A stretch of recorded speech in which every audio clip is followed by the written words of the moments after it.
لیکن جب حضرت معاویہ کا انتقال ہو گیا، اب جو ہے معاملہ یہ پیدا ہو گیا کہ اب بیعت کریں نہ کریں تو پھر جو ہے باغی شمار ہوگی۔ عبد الرحمن ابن ابو بکر رضی اللہ تعالی عنہما وہ فوت ہو چکے تھے، اب 4 رہ گئے تھے، عبداللہ ابن عمر، عبداللہ ابن عباس، یہ دونوں تھے جو عمر میں بڑے تھے، عبداللہ ابن زبیر اور حسین ابن علی رضی اللہ تعالی عنہ۔ ان چاروں نے کہا کہ کام غلط ہوا ہے یہ، لیکن اس کے بعد ایک تفریق ہو گئی۔ یہ جو دونوں بزرگ تر تھے، حضرت عبداللہ ابن عمر، عبداللہ ابن عباس، ان دونوں نے کہا کام تو غلط ہے لیکن ایسا نہیں ہے جس کی بنا پر خونریزی کرائی جائے، مسلمانوں کا خون بہے، بغاوت کی جائے، ایسا نہیں۔ مطلب یہ کہ اس کے اندر مصلحت کا تقاضا یہ ہے کہ اس وقت جو ہے اس کو تسلیم کر دیا جائے۔ لیکن یہ جو دو نوجوان تھے، ان کے اندر، نوجوان نہیں کہ وہ جوان تھے ماشاءاللہ، لیکن یہ کہ جوش زیادہ تھا، یہ اڑ گئے کہ نہیں ہم اس غلطی کو اب نہیں چلنے دیں گے۔ حضرت عبداللہ ابن زبیر اور حسین ابن علی رضی اللہ تعالیٰ عنہ۔ اب دیکھیے اصل فیصلہ کن بات کیا ہوئی، ان دونوں حضرات میں ایک اختلاف ہو گیا۔ حضرت عبداللہ ابن زبیر کا کہنا یہ تھا کہ یہی مقیم رہیے مکے میں، اور یہیں سے جو ریزسٹنس موومنٹ ہے وہ شروع کی جائے بنو امیہ کی حکومت کے خلاف۔ ادھر سے کوفیوں کے خطوط چلے آ رہے تھے حضرت حسین کو رضی اللہ تعالیٰ عنہ، آپ آئیے ہم آپ سے بیعت کریں گے۔ حضرت حسین نے اپنے بھائی، چچا داد بھائی مسلم بن عقیل کو بھیجا، ان کے ہاتھ پر 10-12 ہزار کوفیوں نے بیعت کر دی حضرت حسین کے لیے، اور ان کے خطوط کے جو ہے وہ تو پورے کے پورے تھیلے تھے حضرت حسین کے پاس۔ اس سے پھر حضرت حسین نے سفر کیا، ادھر یہ ہوا کہ یزید کی طرف سے عبید اللہ ابن زیاد جو ہے گورنر بن کر آیا، اس نے جو تشدد کیا کوفیوں پر، سب نے بیعت توڑ دی، اور حضرت مسلم بن عقیل جو ہے ان کو شہید کر دیا۔ 60 ہجری میں یزید تخت نشین ہوا تھا، اور اس نے لوگوں سے بیعت لی، کچھ لوگوں نے بیعت کی، کچھ لوگوں نے نہیں کی، چونکہ عام کسی شخص کا انکار وہ ایک عام انکار ہوتا ہے اور اس انکار کو اہمیت نہیں دی جاتی، لیکن خواص کا انکار اثر انداز ہوتا ہے۔ تو حضرت امام حسین رضی اللہ تعالی عنہ اگر یزید کی بیعت سے انکار کرتے ہیں تو یزید کے لیے ایک بہت بڑا خطرہ تھا، اور اگر وہ بیعت نہیں کرتے تو وہ ان کے وجود کو ختم کر دینا چاہتا تھا تاکہ خطرہ مستقل طور پر ٹل جائے۔ یزید ایک ایسا شخص تھا کہ جو فاسق تھا، فاجر تھا، قاتل تھا، اعلانیہ فسق کرتا تھا، اور بہت ساری خرافات تھی اس کے اندر، اور اگر اس موقع پہ امام حسین بھی کھڑے نہ ہوتے، خون رسول بھی کھڑا نہ ہوتا اور قربانی دے کر یزید کو غلط ثابت نہ کرتے، تو پھر قیامت تک حق اور باطل کے درمیان امتیاز کیسے قائم ہوتا۔ جب یہ ولی عہد بنا، اس نے تخت سنبھالا، تو اسے سب سے بڑا خطرہ جو اس وقت 3 شخصیات بڑی تھیں، ایک بلکہ 4 کہہ لیں کہ ایک امام حسین رضی اللہ تعالی عنہ، یہ سب سے اہم شخصیت تھی، دوسرے ابن عباس، تیسرے عبداللہ بن زبیر، اور چوتھے عبد الرحمن بن ابو بکر۔ یہ 4 شخصیات ایسی تھیں جو مدینہ منورہ میں تھیں، اور اس کو خوف تھا کہ اگر ان 4 نے میری فوری طور پہ بیعت، پھر یہ ہو سکتا ہے کبھی بھی لوگ ان کی بیعت کر لیں اور میرا یہ تمام معاملہ کھٹائی میں پڑ جائے اور میری حکومت ہاتھ سے جاتی رہے۔ لہٰذا اس نے ولید بن عقبہ جو اس وقت مدینہ کا گورنر تھا، اس کو پیغام بھیجا، اطلاع بھیجی کہ والد کا انتقال ہو گیا اور میں ولی عہد بن چکا ہوں، اور تم فوراً سے پیشتر ان نفوس قدسیہ سے میری بیعت لو اور ان کو کہیں نکلنے مت دینا۔ اس نے فوراً ان نفوس قدسیہ کے پاس پیغام پہنچایا کہ میں آپ سے ضروری بات کرنا چاہتا ہوں۔ تو حضرت عبداللہ بن زبیر رضی اللہ تعالیٰ عنہما تو معاملہ فوراً ہی سمجھ گئے تھے، آپ مکۃ المکرمہ کی طرف ہجرت فرما گئے، لیکن حضرت امام حسین رضی اللہ تعالی عنہما نے اس کے پاس جانے کا فیصلہ کیا تو آپ کو کہا گیا کہ آپ تھوڑا سا احتیاط سے جائیے، ایسا نہ ہو کوئی نقصان پہنچائے۔ آپ نے فرمایا کہ مجھے کچھ بھی نہیں کر سکتا۔ آپ گئے اور اس نے آپ کی حسب توقع یزید کی بیعت کی دعوت دی۔ آپ نے ایک دن سوچنے کا ٹائم لیا اور آپ واپس تشریف لائے، اور ہم مشاورت سے یہی بات طے پائی کہ اس فاسق و فاجر کی اطاعت، اس کی بیعت کرنا قطعاً مناسب نہیں ہے، لہذا یہ خاندان رسالت آج رات ہی مکۃ المکرمہ کی طرف ہجرت کر جائے گا۔ لا الہ الا اللہ محمد رسول اللہ پڑھنے والا تھا، مگر اس نے کہا کہ آؤ حسین، لا الہ الا اللہ محمد رسول اللہ کے دو ٹکڑے کر لیں، مذہب کا حصہ تم سنبھال لو اور سیاست و حکومت کا حصہ میں سنبھال لوں، میں تمہاری تبلیغ میں مداخلت نہ کروں بلکہ مدد بھی کر دوں گا، تم میری سیاست و سلطنت میں مداخلت نہ کرو۔ یزید اپنی آمریت چاہتا تھا، اس نے خلافت کو آمریت سے بدل دیا، لوگوں کے حقوق ان سے چھین لیے، عدل و مساوات کا نظام ختم کر دیا، خلافت جس حقیقی مشاورت کی روح پر قائم تھی اسے پامال کر دیا، خاندانی حکومت لے آیا، اس کا حکم قانون بن گیا، وراثت چاہتا تھا، جمہوریت ختم کرنا چاہتا تھا، اس کے سامنے کوئی کھڑا ہو کر اس کے غلط کو غلط نہ کہہ سکے، بس وہ مطلق العنان حکمرانی کے قیام کا خواہش مند تھا۔ حسین ہو یا عبداللہ بن عمر یا عبداللہ بن زبیر، کوئی بڑا سے بڑا ہو، وہ یہ گوارا نہیں کرتا تھا کہ یزید کے غلط کام کو اس دھرتی پر کوئی کھڑا ہو کر غلط کہہ سکے، بس اتنی سی بات تھی۔ اس نے کہا کہ آپ یہ بات مان لیں اور پھر آپ بھی آرام سے چلیں اور میں بھی آرام سے چلتا ہوں۔ اور امام حسین کا جواب کیا تھا؟ امام حسین نے فرمایا، یزید بدبخت، میں اپنے مصطفیٰ کے، اپنے نانا کے دین کو دو ٹکڑوں میں تقسیم ہونے کی اجازت نہیں دوں گا۔ اگر سیاست، حکومت اور سلطنت اور ادھر دین، مذہب اور روحانیت دو الگ چیزیں ہوتی تو پھر مصطفیٰ فقط مسجدوں میں نظر آتے، احد کے میدانوں میں دکھائی نہ دیتے۔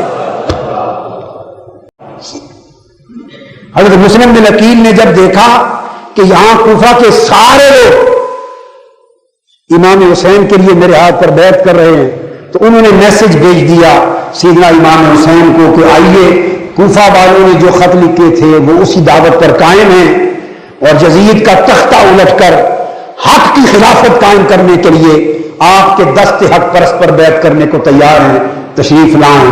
مسلم بن عقیل کی اطلاع پا کر سیدنا امام حسین رضی اللہ تعالیٰ عنہ اہل بیت پاک کا کنبہ لے کر سوئے کوفہ روانہ ہو جاتے، چل پڑتے۔ یزید نے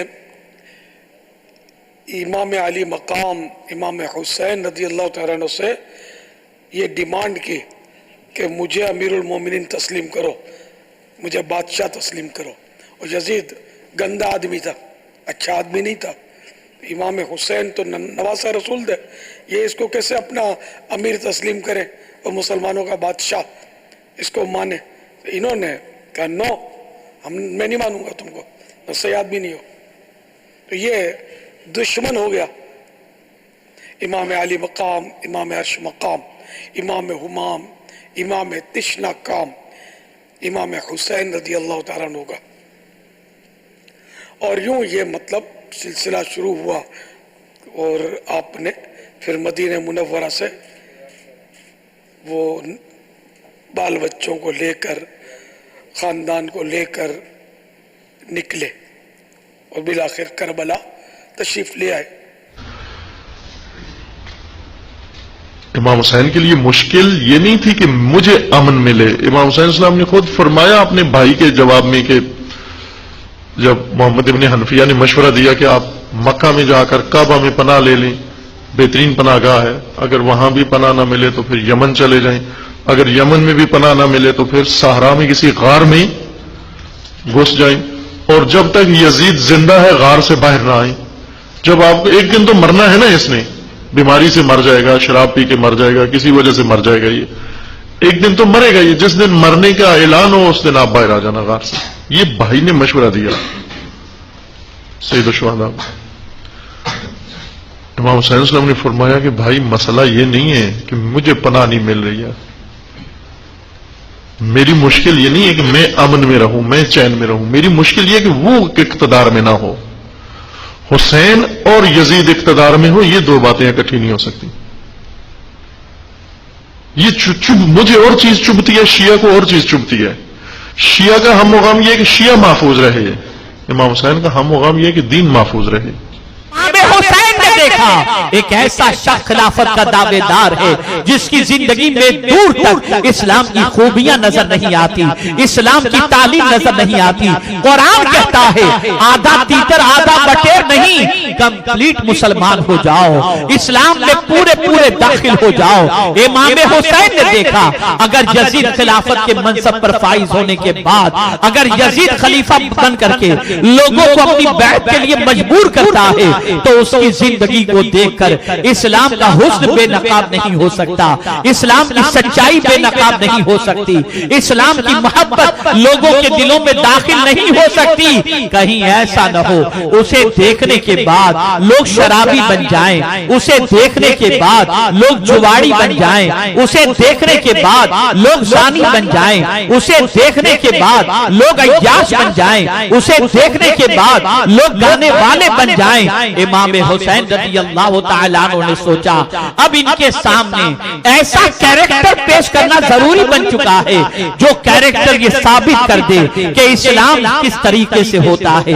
اسلام کی سچائی کیا ہے، اسلام کی حقانیت کیا ہے. حضرت حسین کا موقف بھی یہی تھا کہ مسلمانوں کی تلواریں آپس میں نہ چلیں. حضرت حسین رضی اللہ تعالیٰ عنہ کے پاس جب 50 سے زیادہ خطوط آئے ہیں اہل کوفہ کی طرف سے کہ آپ آئیے آپ آئیے آپ آئیے، تو پہلے حضرت حسین رضی اللہ تعالیٰ عنہ نے اپنے رشتہ دار جو آپ کے چچزاد تھے مسلم بن عقیل ان کو بھیجا. نتیجہ کیا نکلا؟ مسلم بن عقیل کا وہاں پر حکومت نے گرفتار کر کے ان کو قتل کر دیا.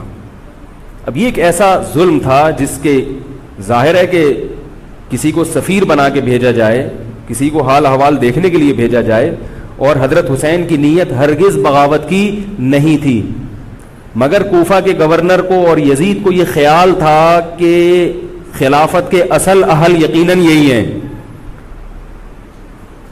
کہیں ایسا تو نہیں ہے کہ یہ امیر بننا چاہتے ہیں، یہ خلیفہ بننا چاہتے ہیں. ایک خوف اس کے دل میں بیٹھ گیا تھا، ایک لاشعور میں خوف ہوتا ہے نا انسان کے دل میں بیٹھ جاتا ہے کہ آپ 100 دفعہ بھی کہیں بھی میری یہ نیت نہیں ہے، مگر وہ ڈر رہا ہوتا ہے کہ یار یہ کچھ کر نہ لیں. تو جب مسلم بن عقیل کو شہید کیا گیا، حضرت حسین رضی اللہ تعالیٰ عنہ جا چکے تھے. مقام بیضا پر امام حسین نے جو خطبہ دیا کہ میں اس لیے یزید کے خلاف احتجاج بن کر کے کھڑا ہوں، اس لیے کہ اگر میں بھی اس کے ہاتھ پہ بیعت کر لوں تو اس کی ساری گندگی پر مہر تصدیق ثبت ہو جائے گی. جیسے مثال کے طور پر کوئی آوارہ ہو اور اس کے پیچھے کوئی متقی نماز پڑھ لے، تو کل جب وہ آوارگی کرے گا تو لوگ کہیں گے چھوڑ یار، اتنے بڑے پیر صاحب آ کر یا اتنے بڑے متقی صاحب یا اتنے بڑے ولی صاحب جب ان کے پیچھے نماز پڑھ لیتے تو ہم کون سی کھیت کی مولی ہے. تو اگر امام حسین یزید کے ہاتھ پہ بیعت کر لیتے تو یزید کے سارے کردار، گندے کردار یک لخت اس پر مہر تصدیق ثبت ہو جاتی. امام علی مقام نے کہا نہیں، اس نے ہاتھ مانگا، ہاتھ نہیں دیں گے، کیونکہ یزید فاسق و فاجر ہے، آپ جانتے ہیں. حسین سے مخالفت کی ضرورت ہی کوئی نہیں تھی، حضرت حسین بیعت نہ بھی کرتے تو خیر تھی.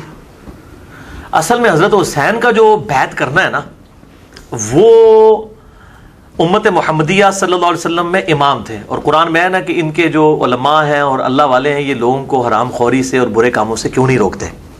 حضرت حسین کا وہ ٹائٹل تھا. اب میرا ایک کلپ بھی چڑھا ہوا ہے بڑا سخت قسم کا، میں ابھی وہ آدھا گھنٹہ لگ جائے اگر بولوں. The difference between the natures of Hussain ibn Ali and عبداللہ ابن عمر. عبداللہ بن عمر کی نیچر پیسو تھی، حضرت حسین کی ایکٹیو تھی.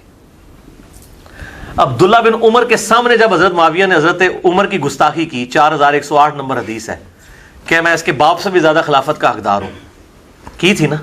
حضرت ابن عمر کی تھی، اس کے باپ کی. بعد میں اس سے پوچھا کہ آپ نے جواب کیوں نہیں دیا؟ ان کا میں نے فتنے کے ڈر سے خاموش ہو گیا اور قتل ریزی کے ڈر سے، اور مجھے جنت کی نعمتیں یاد آ گئی. میرا ارادہ تھا کہ میں اس کو ادھر ہی کہتا کہ معاویہ تجھ سے زیادہ خلافت کا حقدار وہ ہے جس نے حالت کفر میں تم لوگوں سے جنگ کی ہوئی ہے، جب تم لوگ کافر تھے اور انہوں نے مار مار کے تم لوگوں کو اسلام میں داخل کیا ہے، یعنی علی یا ابن عمر خود. اب یہ امام بخاری نے غزوہ خندق کے چیپٹر میں یہ حدیث ڈالی ہے کہ ابن عمر جو ہے وہ خندق کے صحابی تھے، یہ ثابت کیا انہوں نے. حالانکہ اس حدیث میں سے تو کتنی گستاخیاں نکل آتی ہیں بقول ان کے، لیکن امت کو ٹیکا لگا دیا امام بخاری نے حق کا کہ بات کس طریقے سے پہنچتا ہے. تو ابن عمر تو اپنے باپ کے خلاف جب بات ہوئی ہے وہ بیچارے وہاں نہیں بولے، وہ پیسو نیچر کے تھے، وہ دوسری طرف جاتے تھے کہ حکمرانوں کے خلاف خروج نہ کیا جائے، قیام نہ کیا جائے. اسی لیے بخاری مسلم میں بھی آتا ہے کہ یزید کی جب لوگ بیعت توڑ رہے تھے واقعہ حرہ کے بعد، وہ ان کو منع کرتے تھے. ہم یہ پوچھتے ہیں کہ بیعت توڑ رہے تھے وہ بریلوی دیوبندی شیعہ تھے؟ وہ بھی تو صحابہ ہی تھے، ان کی اوپینین کو نہیں یہ لوگ مانتے. انہوں نے بیعت توڑ دی تھی.